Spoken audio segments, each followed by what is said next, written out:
میرے رسول پاک صلی اللہ تعالیٰ علیہ وآلہ وسلم ارشاد فرماتے ہیں کہ تمہیں بتاؤں گھروں میں سب سے بہترین گھر کون سا ہوتا ہے؟ او میرے بھائیوں، وہ کتنا کو بہترین گھر ہے جسے مدینے والے رسول نے بہترین کہہ دیا ہے۔ فرمایا تمہیں بتاؤں نا گھروں میں بہترین گھر کون سا ہے؟ ہم سمجھتے ہیں ٹائلیں اچھی ہوں، کمرے ہوادار ہوں اور کچن انواع اقسام کے کھانوں سے بھرا ہوا ہو، سین اچھا ہو اور جناب ہر چیز کی سہولیات گھر میں ہو، امن ہو، سکون ہو۔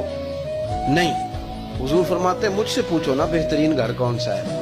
تو یا رسول اللہ بتائیے، سیاستہ میں حدیث ہے، کریم رسول فرمانے لگے گھروں میں بہترین گھر وہ ہے جس میں کوئی یتیم رہتا ہو اور اس کے ساتھ سلوک اچھا کیا جاتا ہو، اچھا سلوک کیا جاتا ہو، یتیم کو رکھا جائے پھر اس کی پوری نگرانی کی جائے، اسے پورا پیار دیا جائے، اسے پوری محبت دی جائے، یتیم رہتا ہو اور اس کا خیال بھی رکھا جاتا ہو۔ اور میرے نبی کریم صلی اللہ تعالی علیہ وسلم فرمانے لگے تمہیں بتاؤں نا کہ گھروں میں بدترین گھر کون سا ہوتا ہے؟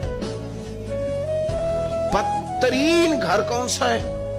حضور بتائیے، فرمایا جس میں کوئی یتیم رہتا اور اس کے ساتھ سلوک نہ صحیح کیا جاتا، اس کو تکلیف دی جاتی ہو، وہ کرب میں ہو، وہ تکلیف میں ہو، وہ اذیت میں ہو۔